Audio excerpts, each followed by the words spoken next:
어머니의 뱃속에서 유탄에 맞은 태아.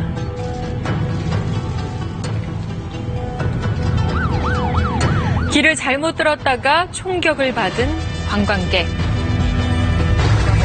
이틀에 한 명꼴로 피살당하는 경찰관. 매일 반복되는 거리의 총선. 극심한 치안 불안에 시달리고 있는 브라질 리우데자네이루의 모습입니다. 브라질 정부는 대규모 군 병력까지 투입했지만 시민들의 불안은 여전한데요. 세계적인 관광지 리우가 어쩌다 이런 공포의 도시가 된 걸까요? 브라질 현지 특파원 연결해서 이야기 나눕니다. 이재환 특파원, 오늘 외신 기사들 보니까 또 대규모 범죄 조직 소탕 작전이 있었더라고요. 네, 그렇습니다. 이곳 시간으로 어제 리우의 니테로이라는 외곽 도시에서 3,000명 이상의 경찰과 군인들을 동원한 대규모 범죄 조직 소탕 작전이 펼쳐졌습니다. 무장한 경찰과 군인들이 거리 곳곳에서 행인들의 가방을 수색했고요. 자동차를 검문하기도 했습니다.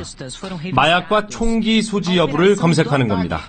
당국은 이번 작전을 통해서 범죄 조직원 16명을 체포했다고 밝혔습니다.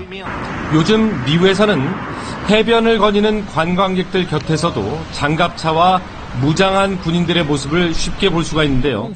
브라질 연방정부가 범죄 조직 근절을 위해서 지난달 말 이 지역에 8,500명의 중무장 병력을 배치했기 때문입니다.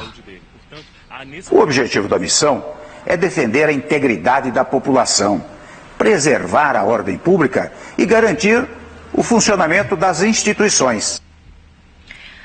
그러니까 군 병력까지 투입한 건 이 지역의 치안 불안이 그만큼 심각하다는 얘기인데 이재원 특파원도 직접 리우 현지에 다녀오셨잖아요. 네, 그렇습니다. 범죄의 온상이라고 하는 빈민가 파벨라로 불리는데요. 이 파벨라를 다녀왔습니다. 언제 발생할지 모르는 범죄 조직 간 또는 범죄 조직과 경찰 간의 총격전 때문에 시민들은 매 순간 불안 속에 지내고 있었습니다. 마을 어귀마다 경찰 장갑차가 세워져 있고요. 총탄 자국이 선명했습니다.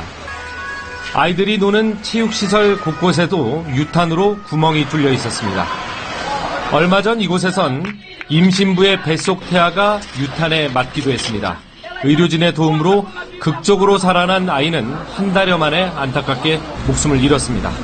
이렇게 유탄에 희생당한 어린이가 상반기에만 5명입니다. Muito, porque hoje em dia tem muita violência, até com crianças que não aconteceu nada, não tem culpa de nada e a gente acaba sofrendo tudo.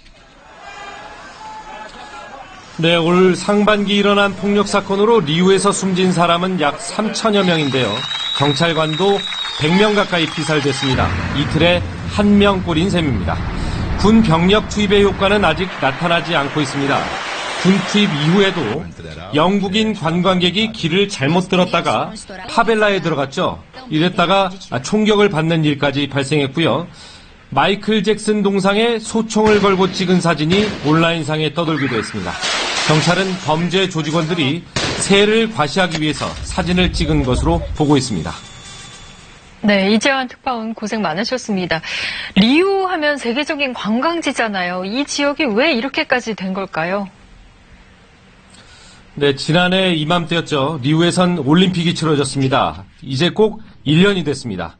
올림픽을 치르기 위해서 이 지역에서 몰아냈던 범죄 조직들이 시간이 흐른 뒤에 오히려 세를 확장해서 다시 이곳으로 들어왔다는 분석이 나오고 있습니다. Com mais poder de fogo e toda hora tem confronto, entendeu? Ferindo moradores de bem, entendeu? E policiais que são baleados. 리우 지방정부의 재정난도 치안 부재의 원인입니다. 치안 예산이 축소돼서 경찰관들에게 월급과 수당을 제때 지불하지 못하고 있고요. 방탄복과 같은 장비 보급도 제대로 이뤄지지 않는 실정입니다. 세계적인 관광도시라는 명성에 걸맞는 치안 시스템을 회복하기 위한 정부의 고민이 깊어지고 있습니다. 지금까지 상파울리였습니다.